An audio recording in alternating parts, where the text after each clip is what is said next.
سوال یہ ہے، شادی کے فنکشن میں بھی کھانا کھانے جانا ہوتا ہے، اس وقت ہم ظاہر ہے تیار بھی ہوتے ہیں اور اس جگہ بھی مرد ہوتے ہیں، تو اس طرح بھی پردے اس کا بھی کوئی حل بتائیے۔ میری اپنی زبان میں کہوں تو کیا ضرورت ہے ایسا انتظام کرنے کی جس کے اندر بے پردگی ہو؟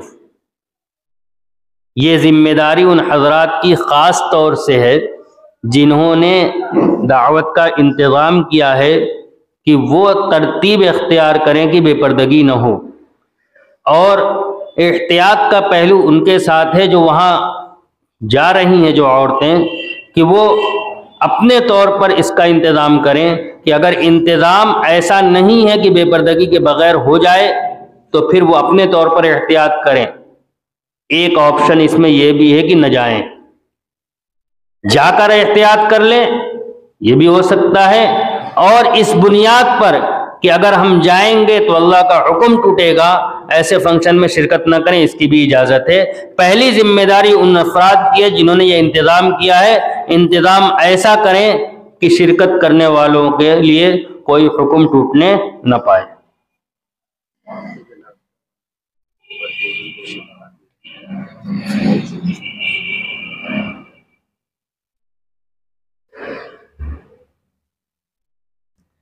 ایک سوال ہے، ہم باہر کے مردوں سے پردہ تو کر لیتے ہیں لیکن گھر کے مردوں سے اس طرح نہیں کر پاتے، اس کا کوئی حل بتائے؟ بعض اوقات غلطی سے غلط جگہ نظر پڑ جاتی ہے جس سے دل میں برے خیالات آتے ہیں۔ یہ ایک مستقل موضوع ہے۔ اللہ کے نبی صلی اللہ علیہ وسلم نے ارشاد فرمایا ہے کہ بچہ جب پیدا ہو تو اس کا اچھا سا نام رکھو، 7ویں دن عقیقہ کرو، اس کی دینی تربیت کرو، جب بالغ ہو جائے تو اس کا نکاح کر دو، اور میں نے اپنے حضرت سے سنا تھا ایک جملہ کہ اس کی رسی اس کے کاندھے پر ڈال دو۔ کیا مطلب؟ تم جانو، تمہارا کام جانے، یعنی اس کو اپنے سے جدا کر دو۔ اسلام کے اندر مشترکہ family system, joint family system کا کوئی تصور نہیں ہے۔ خاندان کا مطلب ہوتا ہے میاں بیوی اور بچے، بس اس کا نام خاندان ہے۔ جب اس طرز پر خاندان ہمارے بٹیں گے تب اس مسئلے کا حل ہوگا، جب تک اس طرز پر ہمارے خاندان نہیں بٹیں گے، یعنی صحیح اسلامی تعلیم خاندانوں کے تقسیم کی جو ہے اس کے اوپر نہیں آئیں گے، تب تک اس بے پردگی کا کوئی حل موجود نہیں ہے۔ بھابھی اور دیور ایک گھر کے اندر رہیں گے، بھتیجے اور چاچی ایک گھر کے اندر رہیں گے، تو پھر جب ایک گھر کے اندر رہیں گے تو یہ بے پردگیاں ہوتی رہیں گی۔ لہذا ایک یہ مستقل عنوان ہے اور اس کے اوپر آنے میں ابھی بہت وقت لگے گا، اگر آنے کی نیت بھی ہو تو۔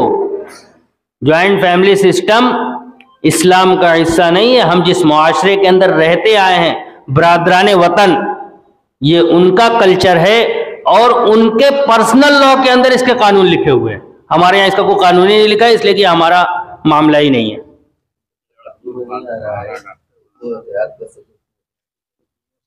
سوال اسی بنیاد پر آیا ہے کہ کیسے احتیاط ہوگا؟ جتنا کر سکتے ہیں کریں گے۔ کسی نے اپنی ازدواجی زندگی سے متعلق ایک سوال کیا ہے، میاں بیوی میں ناچاقی اور اس کی صورت میں کچھ حالات ایسے پیدا ہو جاتے ہیں کہ جس کا حل نہیں ہو پاتا۔ بظاہر تو اس کا کوئی ایسا حل موجود نہیں ہے۔ جس کا سوال ہے وہ سمجھ رہا ہے کہ مجھے کیا جواب دیا جا رہا ہے، کہ جس کو ممبر سے بیان کیا جائے، لیکن حدیث کے اندر دعائیں بیان کی گئی ہیں، یا دلوں کو پلٹنے والی مسنون دعاؤں کے اندر وہ دعا لکھی ہوئی ہے کہ دلوں کو پلٹنے کے لیے، کسی کے دل کو اپنی طرف مائل کرنے کے لیے کون سی دعا ہوتی ہے، وہ دعا یاد کر کے خوب دعا مانگی جائے۔ اور قرآن کے اندر ایک نسخہ ہے، ادفع باللتی ہی احسن فاذا الذی بینک وبینہ عداوۃ کأنہ ولی حمیم، کہ جب کوئی کسی کے ساتھ بدسلوکی کرے تو وہ اس کے ساتھ حسن سلوک کرے۔ نتیجہ یہ نکلے گا کہ جن دو لوگوں کے درمیان عداوت ہے، ناچاقی ہے، وہ ایسی محبت میں بدل جائے گی گویا کہ اس کی محبت دل کے اندر جوش مار رہی ہے۔ لہذا ان دو چیزوں کو ادفع بالذی احسن پر عمل کیا جائے، بدسلوکی کے جواب میں حسن سلوک سے کام لیا جائے، اور ناچاقی کی جو اصل وجہ ہے وہ جو صاحب معاملہ اس کو پتہ ہے، کوشش کرے کہ اس کو ختم کرے، اور اللہ تبارک و تعالیٰ سے دعا کرے۔ دعا مسنون دعاؤں کے اندر لکھی ہوئی ہے۔ ایک سوال ہے، کیا فائننس کرانا صحیح ہے چاہے بغیر سود کے ہو؟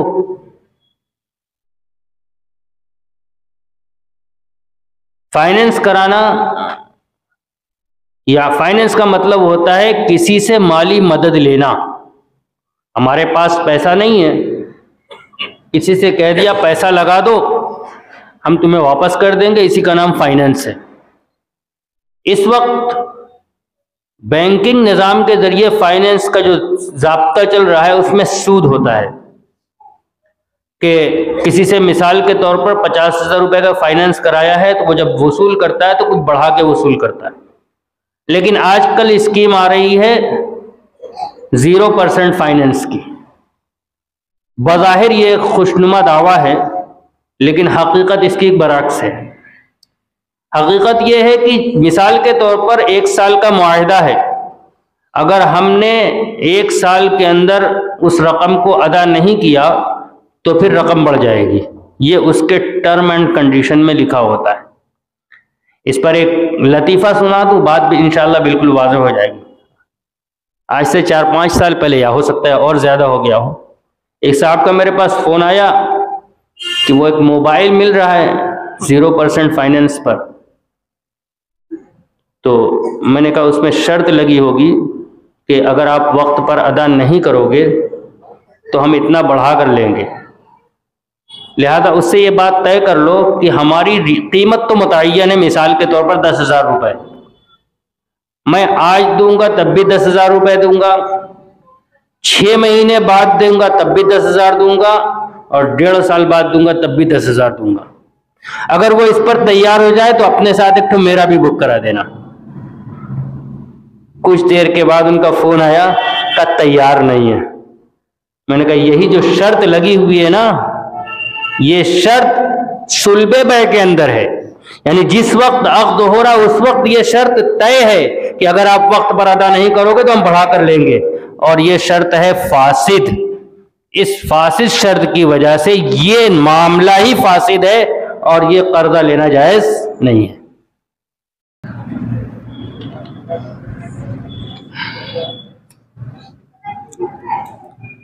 ایک سوال ہے، قضاء عمری کا روزہ کیسے بھریں؟ نماز کی قضا، روزے کی قضا کیسے کرنا ہے؟ اس کا مسئلہ یہ ہے کہ نمازیں بالغ ہونے کے بعد سے جتنی چھوٹی ہوئی ہیں، اگر وہ یقینی طور پر معلوم ہیں کہ کتنی چھوٹی ہیں تو پھر اتنی ہی نماز کی قضا کرنی ہے، اور اس میں یہ بھی معلوم ہے کہ کس دن کی نماز ہے تو اس کی تعیین کے ساتھ،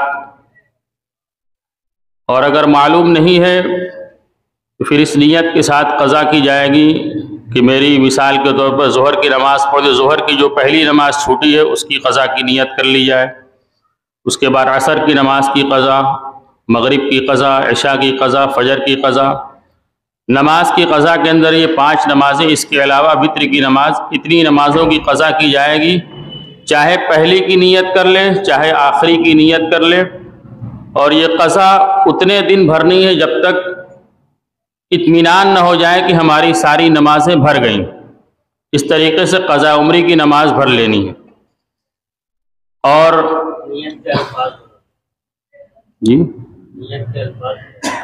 نیت کے الفاظ، میری جو پہلی نماز، ظہر کی جو پہلی نماز چھوٹی ہے اس کی قضا کی نیت کرتا ہوں یا کرتی ہوں، یا اسی طریقے سے آخری کر لے کہ میری جو ظہر کی آخری نماز چھوٹی ہے اس کی قضا کی نیت کرتا ہوں، کرتی ہوں۔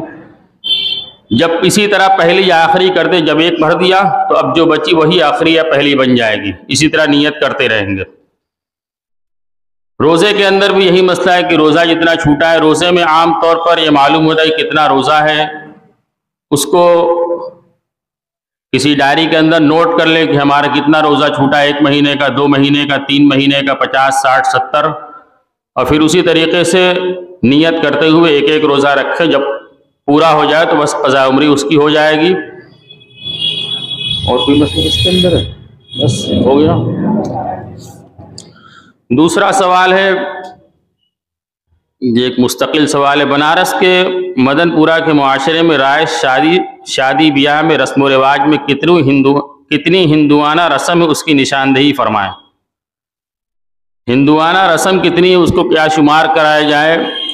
شریعت کے اندر شادی کو انتہائی آسان بنایا گیا، ایجاب و قبول اور 2 گواہ، اتنے سے نکاح منعقد ہو جاتا ہے، شادی ہو جاتی ہے۔ خطبہ نکاح سنت ہے، مستحب ہے۔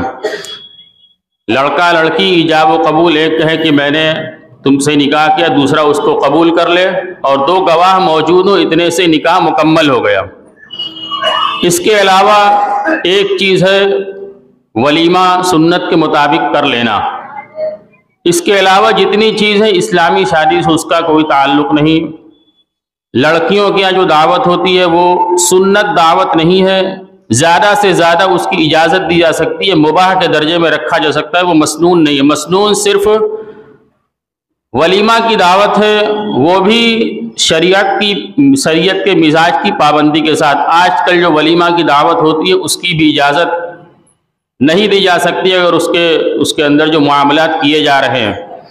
اور موٹی موٹی چیزیں، بارات ہے، اسی طریقے سے کرنی جو آج کل ہوتی ہے، اسی طریقے سے جوڑے کا لے کر جانا ہوتا ہے، اور بہت ساری چیزیں میں جانتا بھی نہیں۔ آسان طریقے سے شادی کرنا جس کا طریقہ ذکر کیا گیا، اتنا سے نکاح منعقد ہو جاتا ہے، اور باقی ساری چیزیں رسم و رواج کی قبیل سے، خاص طور سے بارات کا نکالنا، جوڑے کا لے کر جانا، اور پھر رخصتی کے وقت آپس کے اختلاط ہونا، کرنی دینا، فلاں کو یہ دینا، فلاں کو یہ دینا، یہ سب شادی کے اوپر ایک غیر ضروری بوجھ ہے جس کے تلے ہمارا معاشرہ دبتا چلا جا رہا ہے۔ ان چیزوں سے بچنے کی بہت زیادہ ضرورت ہے۔ اگلا سوال غیبت سے متعلق ہے کہ ہم نے اگر کسی کی غیبت کر لی اور اپنی نیکی اس کے نام ڈال دیے غیبت کر کے، تو اس کو واپس لانے کا کیا طریقہ ہے؟ ہم نے جس کی غیبت کی ہے، یہ غیبت کرنا حقوق العباد سے اس کا تعلق ہے، اور حقوق العباد کے اندر یہ ہوتا ہے کہ ہم نے جس کے حق کو مارا ہے، جس کی برائی کی ہے، جب تک ہم اس سے معافی نہیں کرا لیں گے، اللہ تبارک و تعالیٰ کی بارگاہ کے اندر ہماری معافی اور ہماری توبہ قبول نہیں ہوگی۔ اب ہم نے جس کی غیبت کی ہے اس سے ہمیں معافی مانگنا ہے، اگر وہ معلوم ہے تو ہم اس سے معافی مانگ سکتے ہیں، یا معلوم تو ہے لیکن معافی مانگنے کے اندر شرم محسوس ہوتی ہے، تو اول تو یہ شرم کرنے کی چیز نہیں ہے، آخرت کا معاملہ ہے، حقوق العباد کا معاملہ ہے، ہمیں اس سے معافی مانگ لینی چاہیے کہ ہم نے آپ کی برائی کی ہے، ہمیں معاف کر دیجئے۔ سوال کے اندر جو صورت ہے کہ جس کی ہم نے غیبت کی ہے وہ کہیں دور چلا گیا یا کسی وجہ سے اس سے معافی مانگنے کی کوئی صورت نہیں بن رہی ہے، تو حدیث کے اندر اس کا حل بیان کیا گیا ہے کہ ہم اس کے لیے خوب دعا کریں کہ ہم نے جو اس کی برائی کی، اللہ تبارک و تعالیٰ اس کے یہ چیز اس کے نام اعمال کے اندر نماز بنا دے، روزہ بنا دے، صدقہ بنا دے، خوب نیکی کی اس کے لیے دعائیں کریں کہ کل قیامت کے دن وہ ہم سے مؤاخذے سے اللہ تبارک و تعالیٰ کی رحمت سے باز آ جائے، ہم سے اس کا مطالبہ نہ کرے۔ یہی صورت حدیث کے اندر بیان کی گئی ہے، ہم اس کے لیے خوب دعائیں کریں۔ اگلا سوال، نماز میں اگر سر گھما کر نظر ملا کر کوئی شخص دیکھے تو نماز باقی رہتی ہے؟ نماز اس سے نہیں ٹوٹتی۔ نماز ٹوٹتی ہے کہ آدمی قبلہ کی طرف سینہ کرنا، یہ نماز کے اندر ضروری ہے۔ چہرہ گھوم جانے سے، نگاہ گھوم جانے سے یہ نماز کے ادب کے خلاف تو ہے، لیکن نماز اس سے نہیں ٹوٹے گی۔ سینہ گھوم جائے گا تو اتنے سے نماز ٹوٹ جائے گی، صرف نظر گھمانے سے یا سر گھمانے سے نماز نہیں ٹوٹے گی۔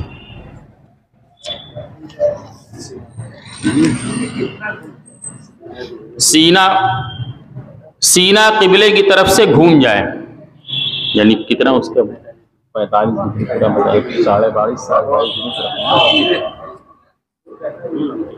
45 ڈگری سینے کی طرف رخ کر ہم کھڑے ہوئے ہوں تو 45 ڈگری بائیں 45 ڈگری بائیں اتنا ہمارا سینہ داہنی طرف یا بائیں طرف گھوم جائے گا تو نماز اس سے ہماری ٹوٹ جائے گی، اور اگر اس سے کم سینہ گھمائے تو نماز ہو جائے گی۔ اب یہ 3 سوال ایک نوعیت کے ہیں، لڑکیوں کو آگے پڑھنا کیسا ہے، اور لڑکیوں کو ڈاکٹر بنانا کیسا ہے، اور عورت کا اپنی ضرورت پورا کرنے کے لیے مارکیٹ میں جا کر پرچیزنگ کرنا یہ کیسا ہے۔ پڑھانا اور ڈاکٹر بنانا یہ ہمارے معاشرے کی ضرورت تو ہے، لیکن ابھی آپ نے بیان کے اندر سنا کہ اللہ تبارک و تعالی نے جو نظام بنایا ہے، عورتوں کو جس فطرت کے اوپر پیدا فرمایا ہے اور ایمان کی حفاظت کی ضرورت ہے، اس کو آپ نے پڑھا، اگر سنا ایمان کی حفاظت کے ساتھ، اپنی عصمت کی حفاظت کے ساتھ اور اپنی فطرت کے تقاضے کے اوپر چلتے ہوئے اگر یہ تعلیم حاصل کرنا ممکن ہو تو بہت بہتر ہے، ورنہ پہلے ایمان کو بچانا اس سے کہیں زیادہ ضروری ہے۔ میں نے اپنے خطبے کے اندر ہی بیان کے اندر بھی کہا تھا کہ میں نے دوسرے کے بیان میں سنا، اپنے کسی اکابر کے بیان کے اندر، کہ اگر ایمان کو رخصت کر کے اور ایمان کا سودا کر کے اگر کوئی بہت بڑا عہدہ بہت بڑی ڈگری حاصل کر لے تو اس سے بہت بہتر ہے کہ وہ جہالت کی زندگی گزار لے، کسی طرح کی کوئی تعلیم حاصل نہ کرے۔ باقی اس پر ہمارے معاشرے کے بڑے لوگوں کو غور کرنے کی ضرورت ہے کہ ہمارے معاشرے کی لڑکیوں کی اعلیٰ تعلیم کے لیے ادارے کا قیام کس طریقے سے عمل کے اندر آئے کہ وہ اپنی ایمان، اپنی عصمت، اپنی عزت کی حفاظت کے ساتھ اعلیٰ تعلیم حاصل کر سکیں۔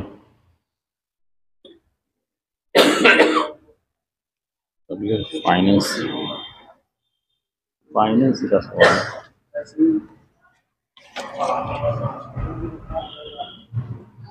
آج کل جو شادی کے لیے جوڑا بنتا ہے اس کی کیا حقیقت ہے؟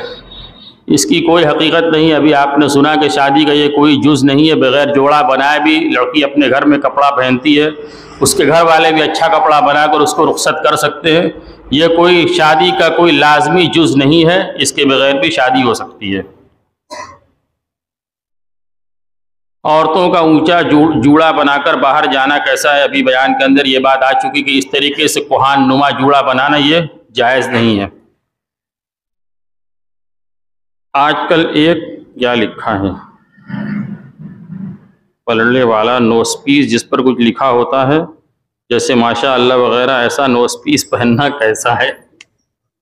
یہ بات بھی ابھی وضاحت کے ساتھ مولانا نے بیان کے اندر کہہ دی کہ اس طریقے کے نقش و نگار جس سے نگاہ اٹھے یہ اپنی جگہ پر پردے کے مقصد کو فوت کرنے والا ہے، اور پھر اس پر ماشاء اللہ اور سبحان اللہ اور اس طرح کی دعا لکھنا یہ مزید اس کی توہین ہے، وہ اٹھا کر اس کو ادھر رکھا جائے گا، ادھر رکھا جائے گا۔